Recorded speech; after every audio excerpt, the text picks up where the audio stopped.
Saudações democráticas a todos vocês, começando mais uma transmissão aqui pelo Coletivo do Conde, ao vivo pela TVT de São Paulo, pelo canal do Grupo Prerrogativas, pelo canal do Conde. Meu querido Zé Arbex, Opa! faz muito tempo, viu, que eu queria falar com você. Obrigado pela presença aqui. Gente, preparem-se, porque o Zé vai trazer uma porção de informações importantes aqui sobre o jornalismo. Tudo bem contigo? Seja muito bem-vindo, é uma honra falar com você. Obrigado, eu estava gostando da musiquinha, pena que interrompeu. Você sabe, Zé, que hoje é dia do samba hoje, 2 de dezembro. É? 2 de dezembro, dia do samba. Maravilha. E aí eu tenho até um clipe aqui para depois a gente mostrar no decorrer da live, o samba do genocídio. Você já viu o samba do genocídio? Já vi, pelo amor de Deus. Que situação, né, Zé? Deixa... É uma coisa terrível, né? Como é que foi sua... Você estava me falando aqui que você estava na Espanha um pouco antes de começar a pandemia, né? Eu estava fazendo pós-doutorado lá em Granada e a bolsa terminou 2 semanas, mais ou menos, antes de começar a pandemia. Se eu tivesse ficado mais 2 semanas lá, eu ia ficar preso na época. Você fica preso lá. Porque Como é que foi esse seu pós-doc? O que você estudou? é o seguinte, eu estou muito preocupado atualmente com aquilo que eu chamo de construção da islamofobia na mídia, que é um negócio terrível, é uma coisa absolutamente inaceitável. Você tem um discurso preconceituoso na mídia, que, quando eu digo mídia, eu estou querendo dizer a grande mídia monopolista, a mídia industrial, a mídia dos patrões, etc. Então, Rede Globo, Folha, Estadão, é isso que eu estou falando. E essa mídia, ela criminaliza o Islã, quer dizer, ela associa terrorismo com o Islã, e com isso ela coloca 1 bilhão e 700 milhões de habitantes no mundo sob suspeita. Ora, você colocar 1 bilhão e 700 milhões de habitantes do mundo sob suspeita é você criar uma cisão na história da humanidade. É você tornar a realidade aquela imbecilidade que eu não sei por que tem gente que leva a sério, se chama Guerra de Civilizações, do Samuel Huntington. Tem gente que acha que isso é sério, que existe mesmo uma guerra de civilizações. Quando você faz isso, você fala, bom, existe mesmo e o Islã é o criminoso do planeta. E isso é muito grave. Isso é muito grave porque isso daí multiplica o preconceito, multiplica o discurso do ódio e desliza. O ódio contra o Islã desliza para o ódio contra os árabes, para o ódio contra os orientais, para o ódio contra os judeus, para o ódio contra os negros, para o ódio contra todos aqueles que nós achamos que são diferentes de nós. Por motivos raciais, por motivos religiosos, por motivos étnicos, qualquer que seja o motivo, você privilegia um determinado grupo em detrimento de outro grupo, e isso tem nome. O nome disso é racismo, autoritarismo, machismo e, no sentido mais amplo, nazismo. Então, por exemplo, outro dia, faz 3 ou 4 dias, aconteceu aqui um ataque a uma mesquita, em que queimaram o Corão, um negócio absurdo. Aí você diz em São Paulo? Eu acho que foi no Paraná, não me lembro agora em qual localização que foi. Mas é um negócio totalmente absurdo. Atacaram a mesquita, queimaram o Corão e etc.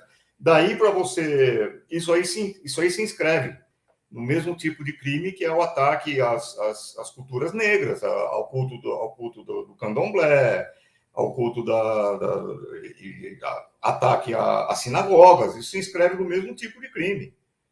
E isso está começando a acontecer no Brasil agora, cada vez com maior frequência. Depois que o nazista, o genocida Mor, foi para a presidência da República e destampou a tampa do bueiro, aqui no Brasil tudo isso vem à tona com uma força absurda, né? Eu vejo muita gente tentando descobrir por que essa onda de extrema-direita no mundo e tudo mais. Talvez a islamofobia pode ser um dos vetores de explicação, né? Quer dizer, que gerou Trump, que gerou o cara lá da Hungria, Bolsonaro no Brasil, né? A intolerância como forma de vida, né? Praticamente. Ou de morte, né? Como eles são. Aqui eu recomendo aqui, para quem não viu ainda ou gostaria de ver, existe um livro chamado A Doutrina do Choque, que tem no YouTube também, na forma de uma palestra, que foi escrita pela Melanie Klein, que é uma ativista.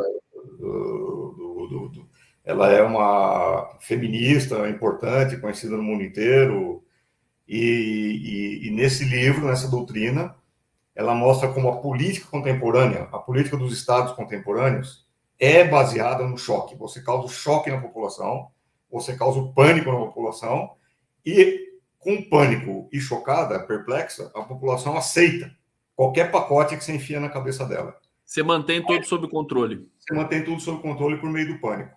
A islamofobia é uma forma de criar o pânico. Cuidado, porque o vizinho do teu lado que é islâmico, ele é um terrorista que pode aterrorizar a qualquer momento. Cuidado, ele tem uma bomba. Ele tem lá no discurso do Trump, por exemplo, contra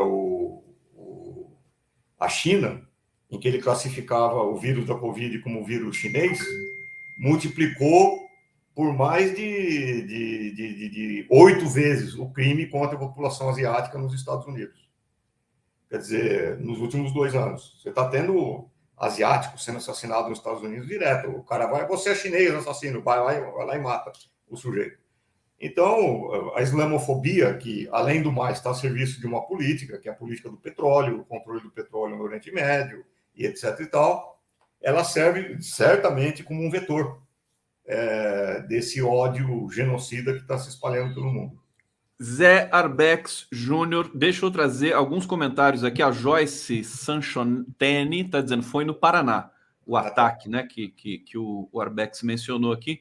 Bom, saudações a todos que estão acompanhando aqui. O Gabor Gaspar já tinha dito para que você, né, esse é o cara que vai no âmago, Zé Arbex Júnior.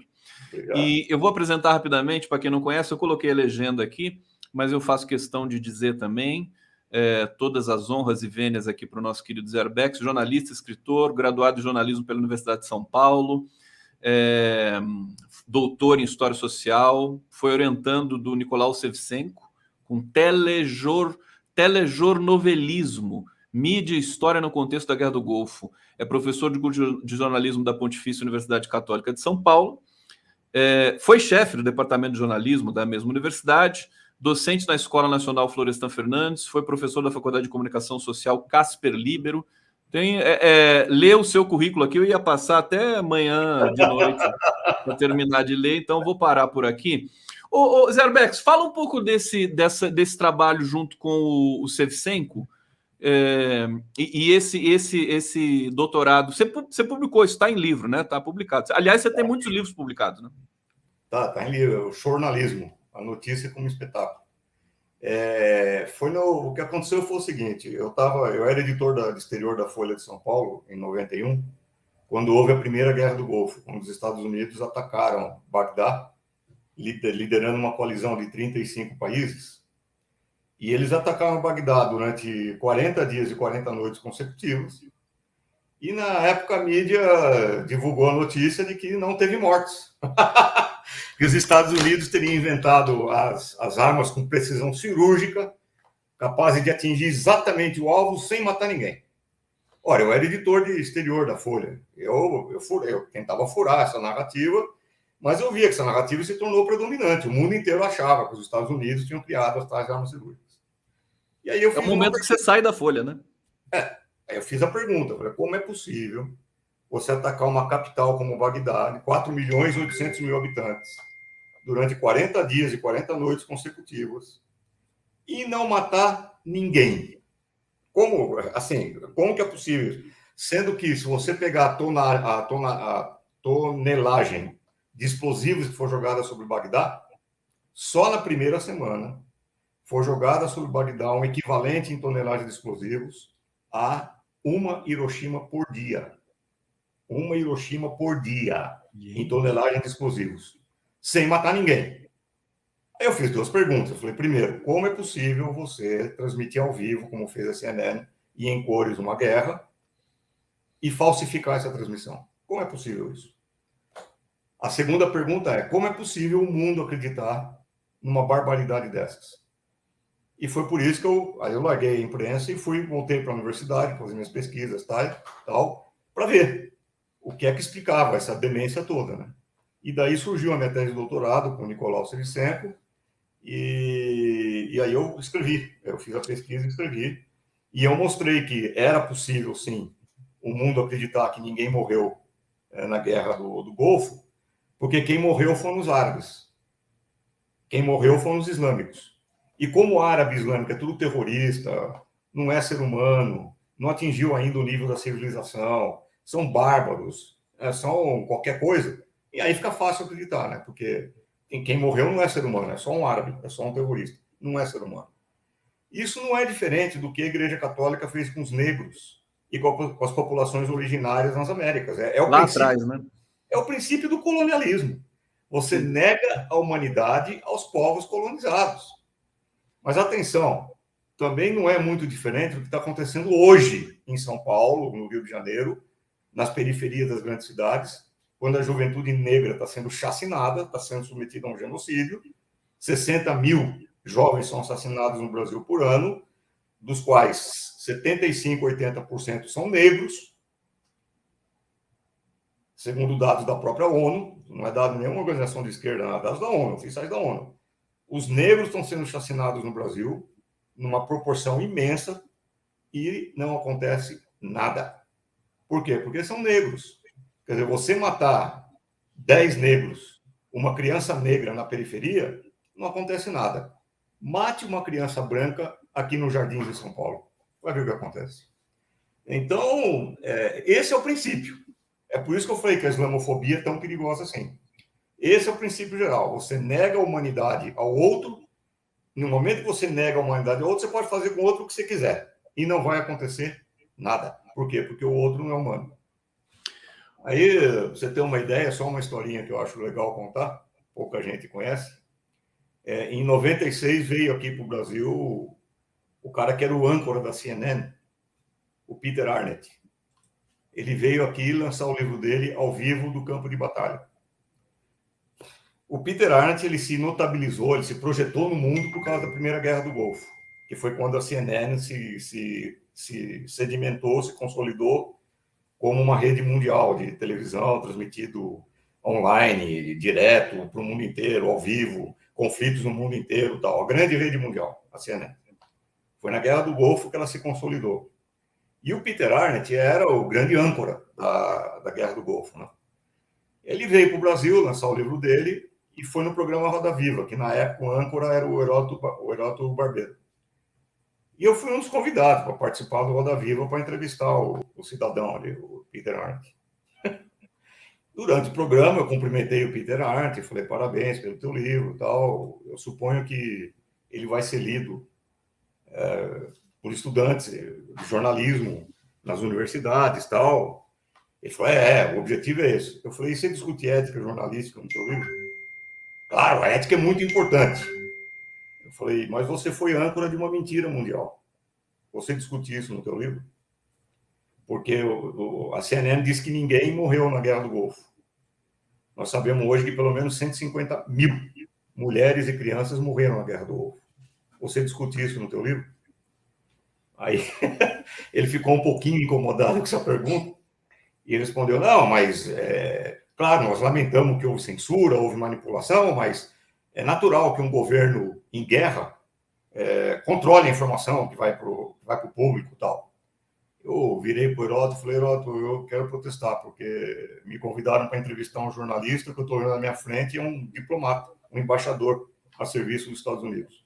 Isso não está correto. Então é assim. É assim. Quer dizer, então o que nós vivemos hoje na mídia, na verdade, é uma guerra de versões, uma guerra de narrativas, uma guerra de como se apresentam os fatos para o mundo, e a islamofobia é uma parte estruturante dessa guerra. Zé Bex, deixa eu uma pergunta rápida antes de fazer outra questão em cima da questão do jornalismo, precisamente. Você se interessou pelo Islã, pelo mundo árabe, por alguma razão específica, não? Foi o jornalismo mesmo que te jogou nesse... O jornalismo, porque quanto mais eu sempre me interessei por política internacional, né? E quanto mais eu via as práticas coloniais dos Estados Unidos no Oriente Médio, eu fui pesquisar a história do Oriente Médio, o Acordo Sykes-Picot, que dividiu o Oriente Médio em 1916, entre as grandes potências coloniais, a maneira como foi criado o Estado de Israel, a maneira como foi dividido artificialmente todos os estados do Oriente Médio. Eu fui vendo tudo isso e fui percebendo um pano de fundo aí, uma doutrina que permitiria às potências coloniais exercer o imperialismo em pleno século XXI, tendo como doutrina uma justificativa qualquer, que é a guerra de civilizações, que é a suposta subalternidade dos povos árabes e dos povos islâmicos. E aí eu me interessei pelo pano de fundo, né? E aí eu fui fundo nessa questão. Maravilha. Quando o Celso Amorim e Luiz Inácio foram para o Irã costurar aquele acordo de paz, você que conhece o assunto, o que você pensou naquele momento lá? Foi um momento interessante, né? Muito bom. Muito bom, nem tanto pelo conteúdo das propostas que o Celso Amorim e o Lula poderiam fazer ou não. Eu nem entro no mérito das propostas, mas o mero fato de você ter rompido a barreira do silêncio e ter ido conversar com o Irã já é algo extremamente significativo, porque você só conversa com aquele em que você reconhece uma equivalência. Eu só converso com quem conversa comigo. Então, se eu estou conversando com você, nós estamos no mesmo plano de equivalência. Ora, você reconhecer no Irã o plano de equivalência é uma coisa importantíssima, porque, aliás, isso envolve uma outra discussão que tem a ver com a mídia também, com a manipulação da mídia, que é a questão do xiismo. Todo mundo que está vendo esse programa agora, se for honesto, vai ter que concordar comigo que em algum momento usou o termo xiita como sinônimo de radical. Ah, você é xiita, você querendo dizer que você é radical, que você não dialoga, que você não quer saber. Da onde vem isso? Por que o xiismo é reconhecido como uma doutrina religiosa radical, terrorista e intolerante? Vem do fato de que foi no Irã que aconteceu a Revolução Islâmica de 79, quando, e aliás, no início nem era uma Revolução Islâmica, era uma Revolução dos Trabalhadores do Petróleo do Irã, que iniciaram um movimento contra as grandes empresas petrolíferas, que são dos Estados Unidos e da Inglaterra, e derrubaram o Shah do Irã, que era um pau-mandado que foi colocado ali pelos Estados Unidos no poder, né? E logo essa revolução passou a ser liderada pelo Ayatollah Khomeini, que proclamou uma guerra contra o grande Satã. Quem era o grande Satã? Na retórica do Khomeini, eram os Estados Unidos e a União Soviética. Ou seja, o Irã realiza uma revolução em 79 que vai contra a lógica da Guerra Fria. Tanto os Estados Unidos quanto a União Soviética não servem. E o Khomeini, nessa mesma toada, ele convoca o jihad, a guerra dos islâmicos contra o grande Satã. Ou seja, ele está convocando a comunidade islâmica mundial contra o imperialismo. É isso que ele está fazendo. E os Estados Unidos não puderam perdoar isso, jamais. E aí você tem um episódio, em 1980, da Embaixada dos Estados Unidos em Teherã, quando os embaixadores, o pessoal da embaixada foi feito refém durante 444 dias, só foram libertados depois que o Ronald Reagan assumiu, na época era o Jimmy Carter, depois o Ronald Reagan assume, e os Estados Unidos nunca permitiram isso, nunca permitiram que alguém entrasse na embaixada deles e fizesse o corpo diplomático como refém. Então, é a partir daí que xiita passa a ser sinônimo de raivoso, de fundamentalista, de terrorista, porque é uma denominação que foi usada pelos Estados Unidos, foi propagada pela mídia, e mídia aí não é só o telejornalismo, é também cinema, talk shows, etc. Tal. Se cria um consenso de que xiismo é o que existe de mal no mundo, e nós repetimos feito papagaio idiota. Então, os xiitas e tal partido, os xiitas não sei do que, nós acabamos repetindo. Eu estou chamando atenção para isso, por quê? Para mostrar como o preconceito ele é implantado. É um esmagamento, né, cultural, político, né? Você diz nas suas reflexões que o jornalismo internacional é muito concentrado, as agências, né, a Reuters, todas as outras veículos no mundo todo acabam, ocidental, né, acabam pegando as imagens, né, as matérias, a CNN e a Reuters, não sei se a BBC se enquadra nisso também, mas acho que sim. Ao mesmo tempo, a gente tem o surgimento de agências contra-hegemônicas, ou hegemônicas do lado de lá, como a Xinhua, que é a agência chinesa, a Sputnik, que é a russa, e tem aquela árabe, que é importantíssima, que é a Al Jazeera. Como é que você vê esse desenho hoje? E aí, se você quiser já comentar, como é que... Porque, assim, a gente percebe que o jornalismo internacional, ele realmente é representado pelas corporações. Agora, o brasileiro tem algum ingrediente a mais, porque é pior ainda do que isso, né? Mas, enfim, você que pode dizer para a gente aí como é que é esse desenho. Bom, vamos começar pelo jornalismo brasileiro. Se é que a gente pode dizer que existe jornalismo no Brasil, eu tenho minhas dúvidas. Enfim, se você pegar, vamos pegar um exemplo recente, alguns exemplos recentes. A viagem do Lula agora pela Europa. Todos os jornais internacionais, todos, deram importantes, o Guardian, Independent, New York Times, o Washington Post, todos deram grande destaque para a passagem do Lula pela Europa, para o discurso que ele fez no Parlamento Europeu e etc. e tal. Tenta achar isso na imprensa brasileira. Tenta. Vai atrás. Acha. Isso mostra o que é. Isso, só isso, já mostra o que é a imprensa brasileira. Mas não é só isso. Vamos pegar o 30 de maio.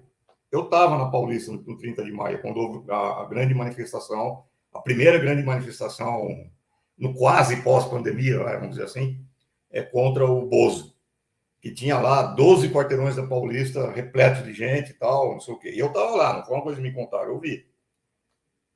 Todos os jornais brasileiros, todos, exceto um, não deram na capa e mal deram no interior do jornal a notícia sobre o 30 de maio. O Globo não deu na capa, o Estadão não deu na capa, só a Folha deu uma grande foto na capa. E a Folha deu foto na capa por motivos que são específicos da Folha, que é uma questão de marketing ideológico. A Folha quer se apresentar com um verniz mais democrático, etc., mas não importa, ela deu.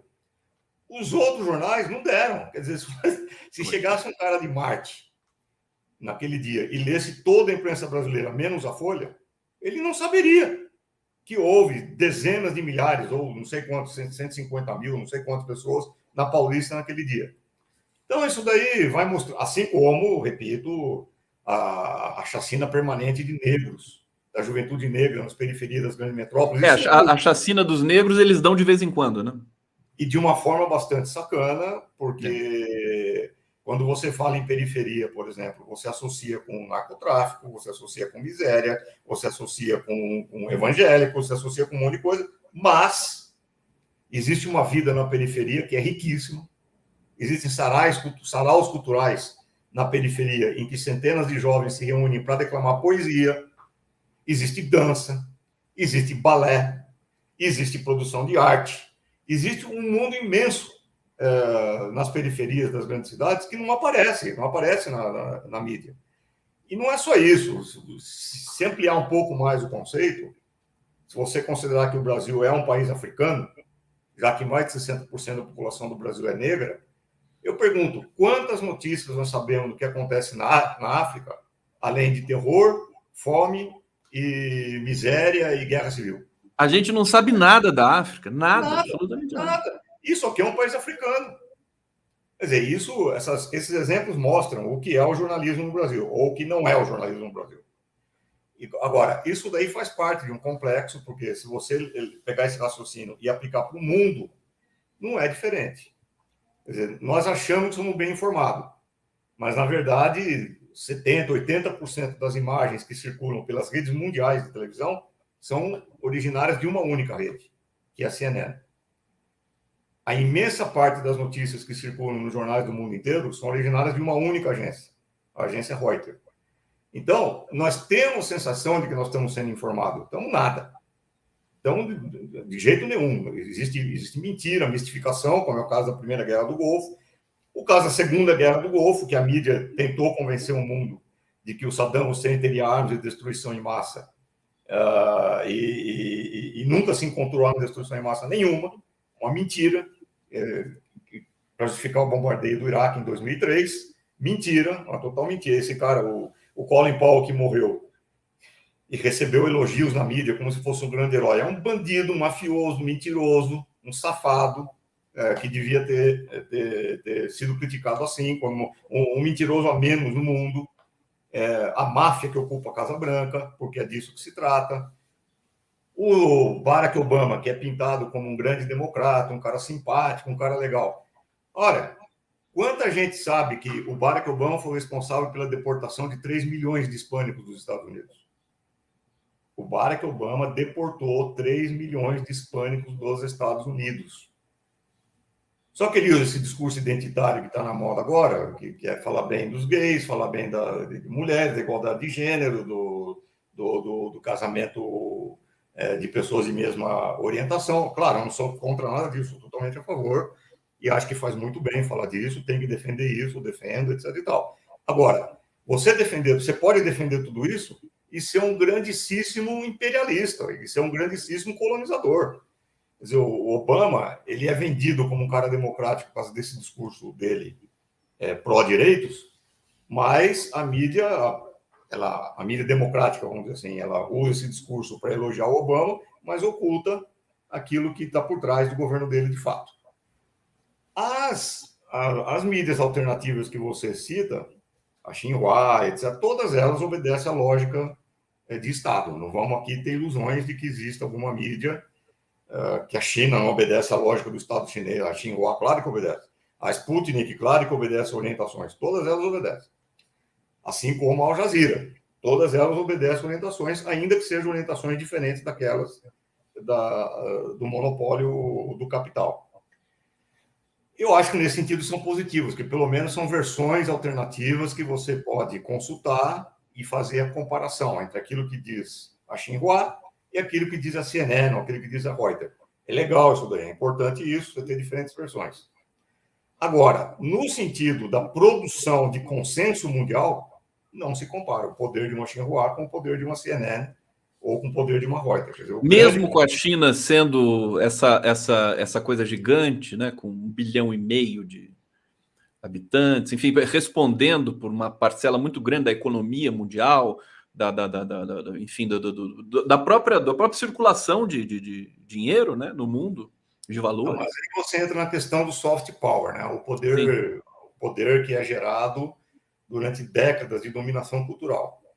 Porque quando nós estamos falando de dominação cultural, nós não estamos falando só do telejornalismo ou das notícias que são publicadas. Tem o cinema, né? Tem Hollywood, tem os talk shows, tem as novelas, tem, enfim, todo o entorno. Não vamos esquecer que, por exemplo, só para dar um exemplo bem básico, assim, para a gente entender direito o que está acontecendo. As séries, né? As Netflix, né? As Netflix da vida. Durante a Segunda Guerra Mundial, os anos 30 e a Segunda Guerra Mundial, quando Getúlio Vargas fez o jogo de uma hora acenar para os Estados Unidos, outra hora acenar para o Hitler, para tentar obter vantagens, o que o Departamento de Estado fez? O Departamento de Estado dos Estados Unidos convocou o Walt Disney e criou o Zé Carioca.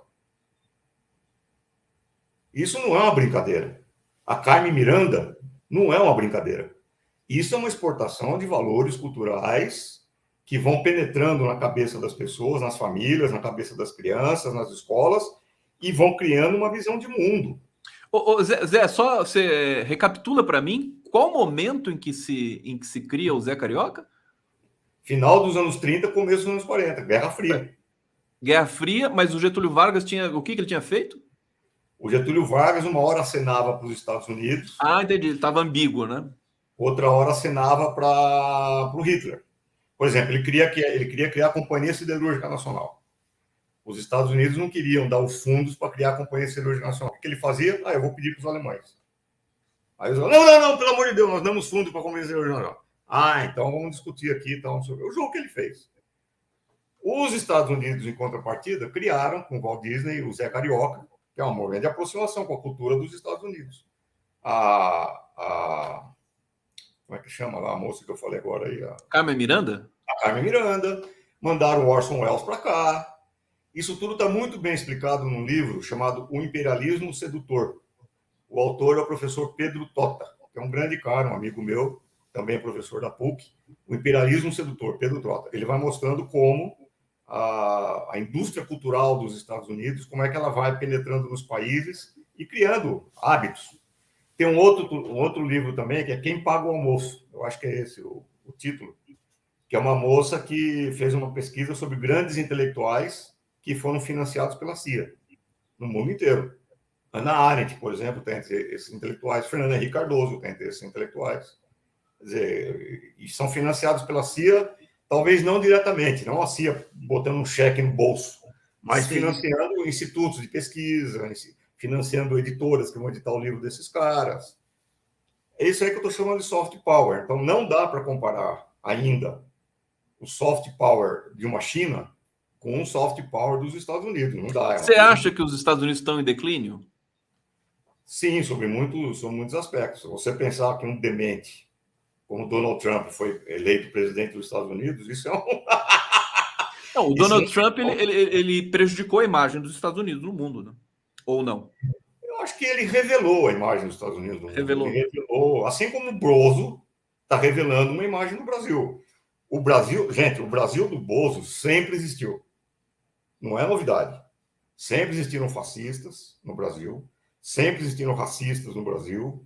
A classe média brasileira sempre foi altamente escrota. Isso não foi o Bozo que criou.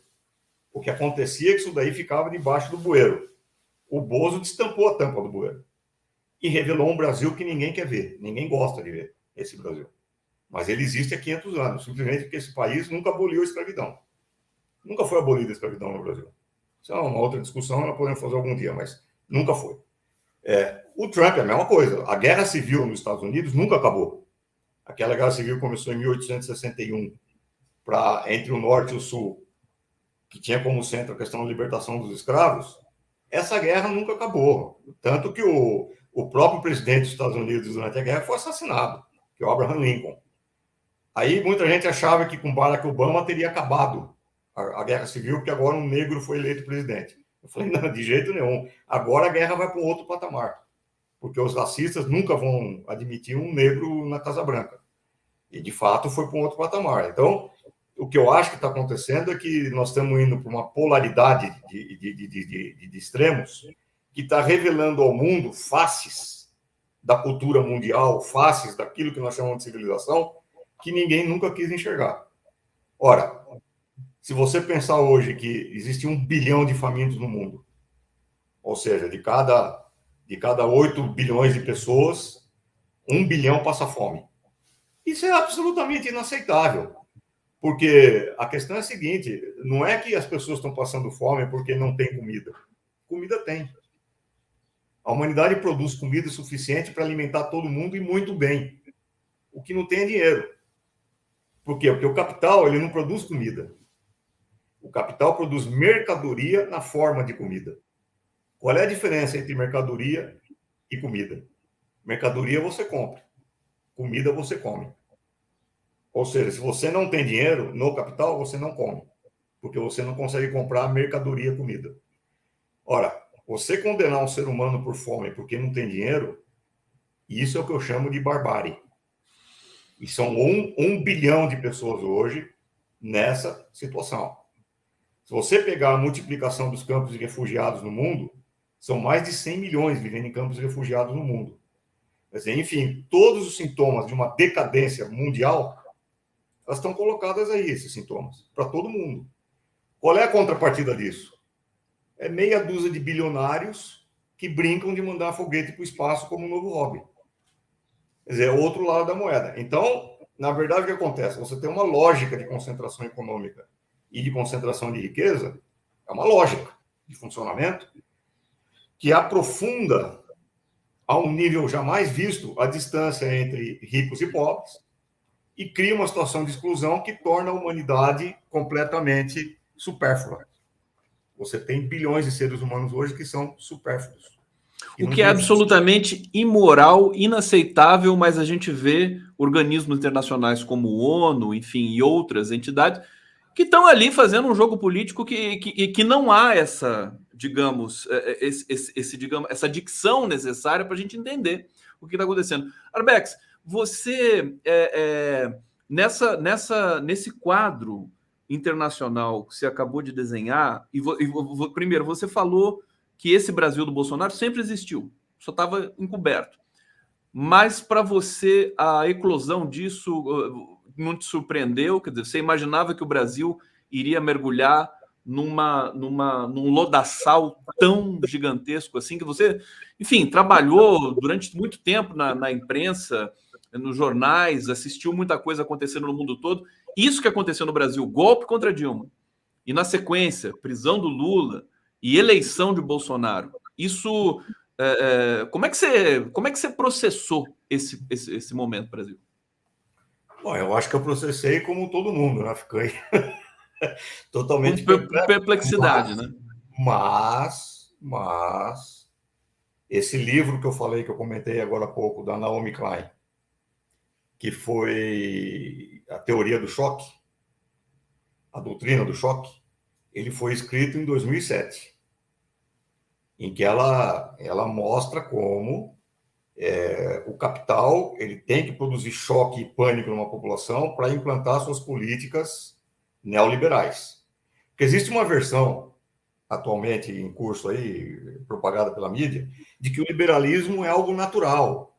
Que se tiver democracia e liberdade individual, todo mundo vai ser liberal. O cacete, ela mostra exatamente o contrário. Ela fala que no Chile, por exemplo, o neoliberalismo só foi implantado porque o Pinochet deu um golpe monstruoso, bombardeou o Palácio de la Moneda, provocou o suicídio do Allende, a população entrou em choque, e aí eles implantaram o neoliberalismo. A fome é um choque mundial, em que as pessoas ficam com medo do desemprego, ficam com medo do futuro, com medo do amanhã, e esse medo encolhe as pessoas, a capacidade de reação das pessoas, e é com base nesse medo que as grandes corporações fazem a festa. Então, isso aí estava claro desde 2007, quando ela escreveu isso daí. Eu falei, bom, é isso. Eu não sabia como se daria o choque aqui no Brasil, como eles iriam fabricar o choque no Brasil. O impeachment da Dilma foi uma fabricação do choque. Quer dizer, nós vimos tudo aquilo acontecer, o famoso voto lá em 17 de abril de 2016, quando as pessoas pediam impeachment da Dilma pela libertação de Jerusalém, pelo bem dos meus filhos, não sei o quê, e quando esse estúpido débil mental elogiou o Ustra como torturador e dedicou o impeachment da Dilma Ustra, que é uma coisa inominável, uma coisa assim absolutamente... Deveria ter saído preso de lá, né? Isso tudo produziu choque. A população ficou chocada, chocada. A prisão do Lula foi um segundo momento desse choque. A população começa a se recuperar do choque agora, porque com uma situação de pandemia, de desemprego, de fome, chegando no nível que chegou, aí é o seguinte, tudo tem um limite. E aí começam as explosões. Portanto, eu não estava com o roteiro na minha mão. Ninguém poderia adivinhar o que vinha pela frente. Mas que havia uma situação que exigiria, a qualquer momento, que a burguesia brasileira adotasse uma política de choque, isso estava claro. Espera aí, deixa eu trazer alguns comentários aqui, ó. Elvio Mariano, grande Arbex. Boa. Grande Arbex. Elisângela Moura, estava com saudade de ouvir você, Arbex. Valeu, Conde, por trazê-lo. Maria Obrigado. Silva, excelente, Arbex. Sinto-me menos só neste mundo. Deixa eu ver o que mais aqui. Ana Pimenta está fazendo uma pergunta. Arbex, é possível a regulação da mídia brasileira com foco nos seus direitos e deveres? Espera aí, que você já vai falar sobre isso. A gente já vai falar. Ana, querida, eu vou trazer essa questão para o Arbex aqui. Você estava falando desse choque. 2013 para você mexeu também. Acho que é o primeiro, né? Dos choques, né? Não seria? Eu acho que 2013 é uma situação que merece uma reflexão bem profunda, porque eu discordo de que 2013 tenha sido desde o começo um movimento orquestrado pela direita. Eu não acho isso. Não foi, mas eu acho que essa leitura não tem, né? Começou com a esquerda e depois foi abduzida pela direita. Mas diga lá. Então, ela foi abduzida porque a esquerda permitiu. Uhum. Eu acho que houve muita vacilação da esquerda no momento que começaram as manifestações de 2013. Muita gente entendeu aquilo como uma crítica ao governo Dilma, e não era. Eu acho que eram demandas que eram colocadas para o governo. O jornalismo forçou essa interpretação, né? O jornalismo forçou essa interpretação, claro. Forçou. E não só isso, né? O jornalismo também, quer dizer, aí vale uma outra discussão. O problema é que a gente vai conversando, a coisa vai ramificando. Ali, só um parênteses que eu acho importantíssimo para explicar como a mídia opera, em 2013 aconteceu uma coisa impressionante, que é quanto mais a polícia batia, mais gente ia para a rua. Eles não estavam conseguindo impedir que as pessoas fossem para a rua. A mídia fez uma coisa, uma operação de engenharia psicossocial, que é uma coisa de mestre. Mestre do mal, mas mestre. Ela criou um termo, uma expressão, para dividir a população. Qual foi a expressão que ela criou? Vândalos. Ela começou a usar o termo vândalos e isso dividiu as manifestações. Mas elas foram divididas em duas partes. As manifestações legítimas, honestas, que tudo bem tolerar, que são as pessoas que respeitam a polícia. Pessoas de bem. Pessoas de bem, que respeitam a propriedade privada, faz o sinal da cruz, não sei o quê, tal, aí tudo bem. Isso daí tudo bem, pode ir para a rua, se manifestar. E o mal, que ataca os bancos, que ataca o patrimônio, que joga pedra. Esses são os vândalos, e aí eles deram carta branca para a polícia entrar rasgando contra os chamados vândalos. Isso é uma operação feita pela mídia, uma operação psicossocial, em que com uma palavrinha eles conseguem mais sucesso do que a polícia com todo o aparato repressivo inteiro. Isso é impressionante, isso mostra o poder da mídia. Voltando para o assunto sobre 2013 em diante, eu acho que em 2013 houve um movimento que levantou reivindicações legítimas, a esquerda não soube interpretar esse movimento, na minha opinião. A Dilma até chegou a falar, no momento, em abrir o espaço para uma constituinte limitada a determinados pontos, mas ela foi rapidamente silenciada, não sei quem convenceu a Dilma de que ela não deveria mais falar isso, e aí a direita entrou com tudo, evidentemente com movimentos financiados pelos o MBL, que recebe dinheiro de fundações dos Estados Unidos, fundações dos Estados Unidos, leia-se, CIA. Então, você tem aí toda uma operação feita para a direita ocupar um espaço que a esquerda não soube nem ocupar nem manter. E a partir daí você tem a construção de uma agenda, que também foi a agenda da Lava Jato.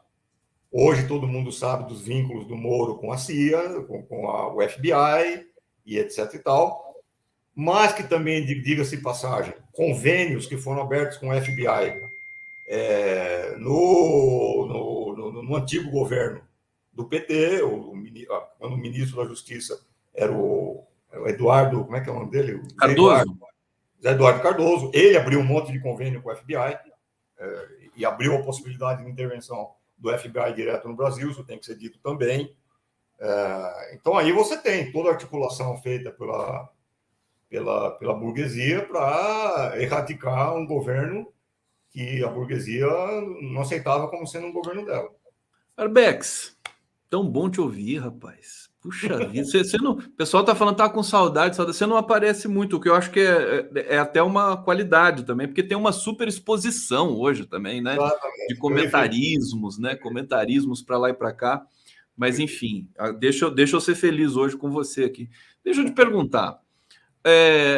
Eu tenho uma impressão, né, que esse aparato, que não dá para chamar de jornalismo no Brasil, né? Familiar, né? Corporativo, empresarial, publicitário. Quando você tem um governo de esquerda, eles operam para jogar a opinião pública, a população, para explosão. E quando você tem um governo de direita, eles operam para fazer exatamente o contrário, para deixar todo mundo quietinho, todo mundo feliz, e não mexer com nada disso. É uma sensação muito forte. Você também lê desse jeito, assim, quer dizer, existe um processo que é realmente ideológico dentro da engrenagem da produção de informação e da produção de sentido, né? Que daí é a área da linguística aqui que eu gosto de trabalhar também, mesclando aí com a análise de jornalismo. Mas é uma impressão muito forte que eu tenho. Eu estou enganado, não? Eu fico inseguro, viu, o Arbex? Olha aqui, ó. Vamos fazer o seguinte, vamos fazer uma brincadeira. Vamos compor 3 mapas. Primeiro mapa, os donos da terra e do latifúndio no Brasil. Faz esse primeiro mapa. Quem é que manda na terra e no latifúndio no Brasil?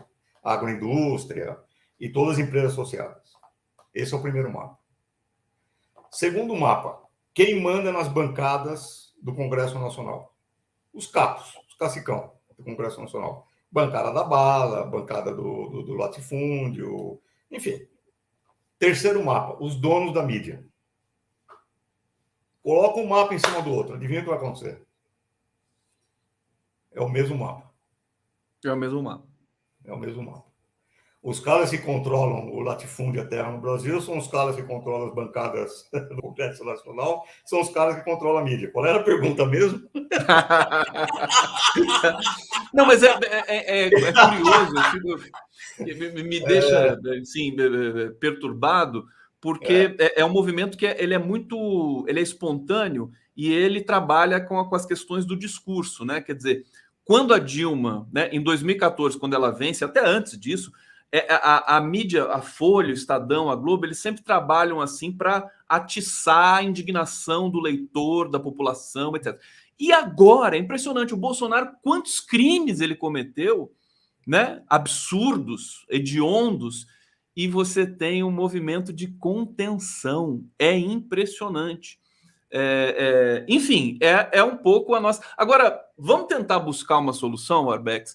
Como você acha? Você acha que tem solução para isso, inclusive? Quer dizer, como é que a gente vai buscar? Você acha que tecnicamente dá para você reciclar o perfil do profissional de jornalismo? Qual o impacto da internet, dos independentes, das redes sociais que veio também para mexer com todo esse cenário aí? Enfim, é um pouco digressiva a pergunta, mas eu acho que passo para você botar a bola no chão, que nem na época da seleção brasileira, sabe? Que eles tocavam pro Gerson, assim, o Gerson. Tô tocando para você, Arbex. Vai lá, Arbex.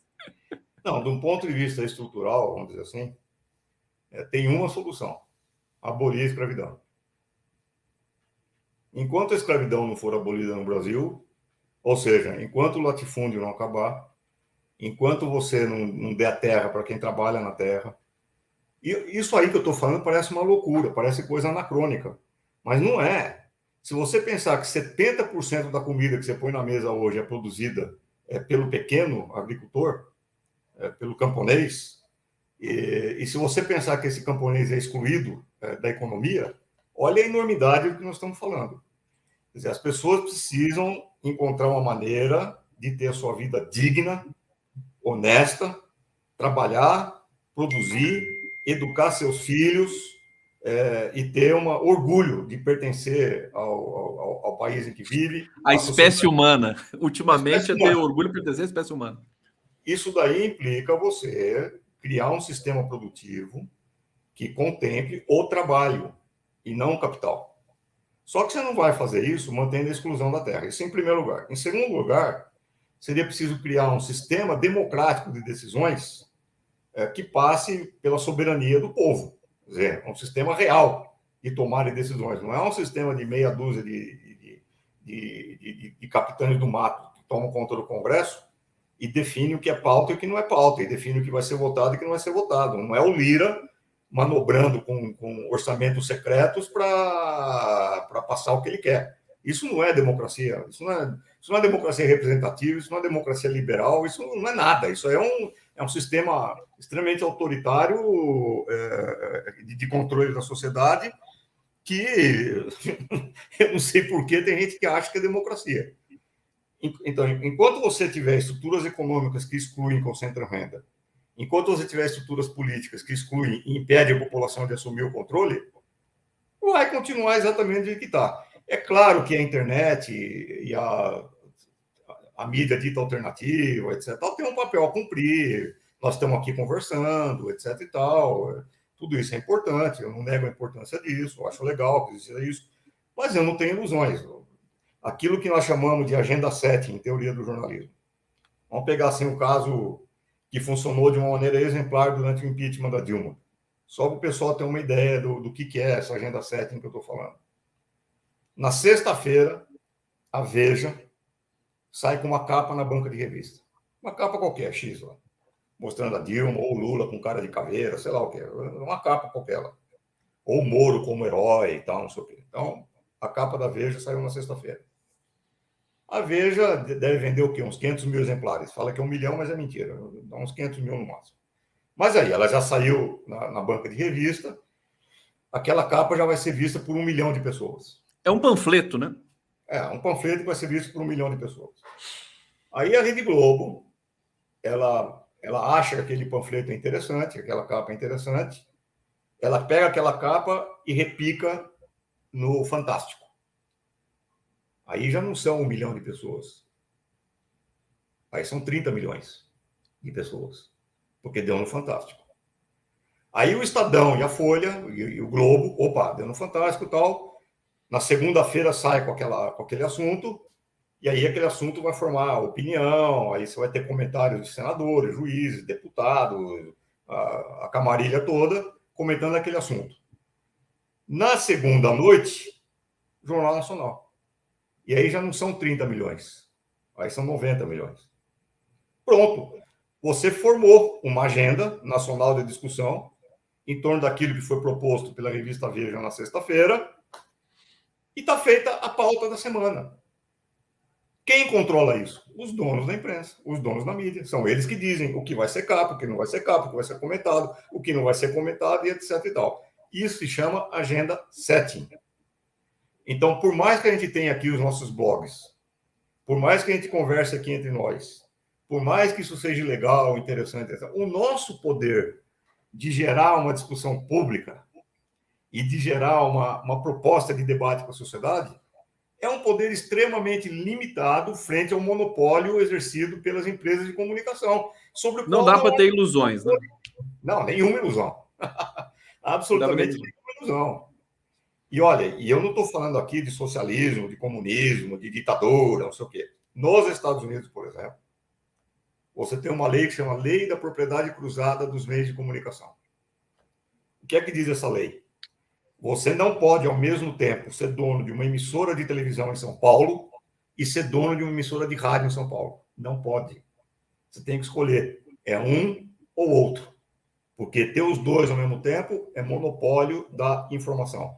Eu estou falando dos Estados Unidos, que, como todo mundo sabe, é o país mais comunista do mundo, certo? Não pode. Aqui no Brasil, se você sugerir qualquer possibilidade de controlar a mídia, você vai ser trucidado, você vai ser taxado de qualquer coisa. Então, aqui no Brasil, nós temos esse problema, que é a absoluta liberdade de monopólio dos meios de comunicação, de fazer o que bem entendem, sem ter que prestar contas ao público. E isso tem um poder de fogo. Agora, Arbex, você temos de admitir que o fenômeno do bolsonarismo utilizando redes sociais, com essas engrenagens de fake news e tudo mais, ele confrontou esse sistema, ou não? Ou ele é filho desse sistema? Como é que você viu? Porque esse sistema aí do Carlos Bolsonaro, que agora já não está assustando tanto mais, mas enfim, gerou uma energia social poderosa, né? Gerou uma energia social poderosa à base de muito dinheiro. Alguém financiou isso daí. Nós sabemos hoje que esse alguém é o Steve Bannon, que, por sua vez, tem vínculos com o governo de extrema-direita na Hungria, na Polônia, enfim, ele com o próprio Trump, ele é um agente central da extrema-direita. Mas, cuidado quando fala que ele enfrentou a grande mídia e ganhou. Porque, na verdade, ele contou, uma certa medida, com a cumplicidade da mídia. Por exemplo, quando você tem um Bozo elogiando um ditador, um torturador, como o caso do Ustra, e ele vai e faz o elogio da tortura, e esse cara se candidata à presidência, e a mídia não fala, esse cara não pode ser presidente porque ele é um torturador, isso é ou não é cumplicidade da mídia? Quando você tem uma campanha inteira do Bozo baseada na homofobia, no elogio do estupro, no racismo, no ódio ao Islã, e isso não é tema de manchetes dos jornais, isso é ou não cumplicidade da mídia? Quer dizer, no momento em que a mídia achou interessante você ter um maníaco para derrotar o Haddad, a mídia silenciou, ela foi cúmplice. Agora, o problema, o Arbex, é que não existe um gênio do mal produzindo esse comportamento boçal aí dos nossos veículos de comunicação. E nesse sentido fica mais difícil da gente combater esse tipo de coisa, né? Quer dizer, quem que ordena? Você falou dessa agenda setting, né? Essa agenda, quer dizer, tá tudo no piloto automático, né? Parece que é estrutural, né? É o jornalismo estrutural, o subjornalismo estrutural brasileiro. Não é o jornalismo. Não é o jornalismo é parte de um sistema. Isso é a lógica do sistema. É o que eu falei. É o mesmo sistema que cria 1 bilhão de famintos, ele cria 8 bilionários que têm mais dinheiro do que a metade da humanidade. É a mesma lógica. É a lógica da concentração de renda, é a lógica de apoiar aquele que representa os meus interesses em detrimento dos interesses da sociedade, é a lógica de você colocar no poder aqueles que dão perpetuidade às desigualdades sociais. Essa é a lógica. É a lógica que beneficia os grandes capitais. E essa lógica tem uma síntese dela, que foi dada em 1979 por uma moça muito simpática, uma moça genial, assim, terna, meiga, conhecida como Margaret Thatcher, que tem aquela famosa frase que ela falou: não existem sociedades. O que existem são indivíduos e seus interesses. Ponto. Então, na concepção da Margaret Thatcher, a sociedade é o quê? A sociedade não existe, é um campo de luta de todos contra todos. É a verdadeira encarnação do Hobbes, o homem é o lobo do homem, em que todos estão aí para disputar entre si o poder e as riquezas e se destruir e se devorar se for preciso. E essa é a lógica do sistema. O sistema vai elegendo aqueles que estão de acordo com essa lógica, o que não significa necessariamente conspiração. Não é que o dono da Globo, o Marinho, vai lá e conspira com o dono da Folha, que conspira com o dono da Band, que conspira com o dono da Abril. Não, você tem um movimento no Brasil chamado MST. O MST luta pela terra. Qual é uma forma legal de você combater esse movimento? É chamar os caras de bandido, é dizer que eles invadem a terra e não que eles ocupam a terra, é dizer que eles têm que ir para a cadeia. Eu não preciso me reunir, eu, dono da Globo, não preciso me reunir com o dono da Band e com o dono da Folha para chegar a essa conclusão. É uma conclusão que se impõe pela lógica do sistema. Eu vou tratar também o MTST dessa mesma forma, eu vou tratar os meus inimigos dessa forma. E tem 2 candidatos. Tem um cara que é um louco, eu também acho que ele é um louco, é uma besta, é um cara que não fala coisa com coisa, que é o Bozo, mas tem o outro que é o Haddad, que minimamente representa alguma coisa que cheira a movimento de trabalhadores. Ora, eu tenho um lado, meu amigo, eu não sou neutro nessa história. Eu vou nesse fanático, depois a gente vê o que faz com ele. E foi o que aconteceu. Então eu não estou falando de conspiração. Eu estou falando de uma lógica de sistema. Uma lógica que privilegia o capital e a concentração do poder nas mãos de um punhado de pessoas, mesmo que isso custe a fome de 1 bilhão de seres humanos. Como entender, então, querido Zerbex, que o PT e o Lula, substancialmente, tenham furado esse sistema durante um certo tempo, talvez não totalmente, mas pelo menos parcialmente? Um fenômeno, essa coisa de um Lula que nasce a cada 1000 anos, o que é? O que aconteceu? Bom, não vamos esquecer que o Lula, em 2002, fez a carta aos brasileiros. Fez a carta. E que naquela carta ele se propõe a cumprir os contratos e a honrar os contratos com o capital, e ele honrou a palavra dele. Ele cumpriu os contratos com o capital. E fez muitas coisas que eu condeno. Então, o governo Lula, ele cometeu, na minha opinião, um monte de erros. Por exemplo, ele poderia ter levado a Monsanto à falência, a empresa que faz transgênicos. Ele salvou a Monsanto, o Lula. Ele poderia ter criado uma lei de imprensa que, ao menos, colocasse alguma limitação aos monopólios da comunicação. Ele não fez isso, ele não comprou esse pau. O Lula não impulsionou nem minimamente a reforma agrária, que eu acho que foi outro grande erro que ele fez. Ele cometeu vários erros. Mas, naquele momento, em 2002, ele era o candidato viável para a burguesia, para o capital, mesmo que a burguesia preferisse que não fosse ele. O Lula, na verdade, ele nunca foi o candidato da Casa Grande. A Casa Grande nunca gostou do Lula. O Lula sempre foi, do ponto de vista da Casa Grande, um retirante nordestino que merece a nossa desconfiança e que a gente preferia que não chegasse nunca ao poder.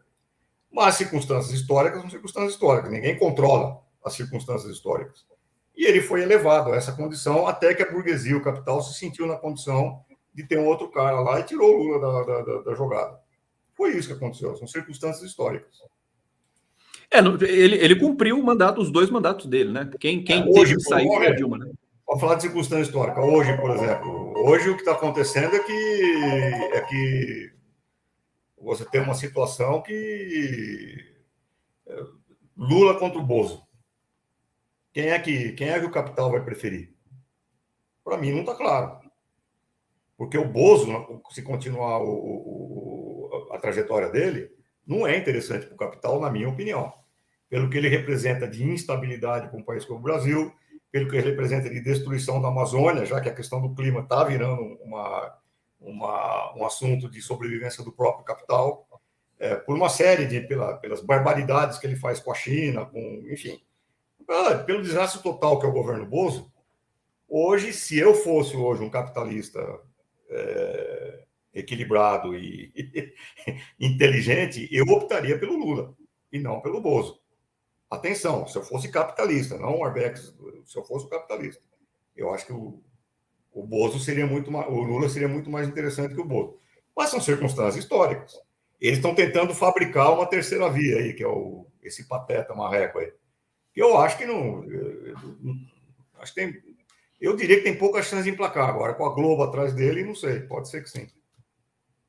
Uma humilhação para a gente ter um ex-juiz suspeito, ex-ministro de Bolsonaro, candidato à presidência da República. Arbex, tanta coisa que eu queria te perguntar, mas não vai dar, né? Porque, enfim, a gente chegou no final do programa aqui, mas espero que em breve a gente se encontre novamente. Quero te agradecer muito por essas explicações. O público adorou aqui. Essa live aqui certamente vai ter caminhos, ela vai caminhar pelas redes, porque as suas explicações são preciosas para a gente poder também se armar para o que está vindo por aí. Tá bom, meu querido? Muito obrigado, viu? Eu que agradeço. Obrigado. Tchau, tchau. Até a próxima. Valeu, gente.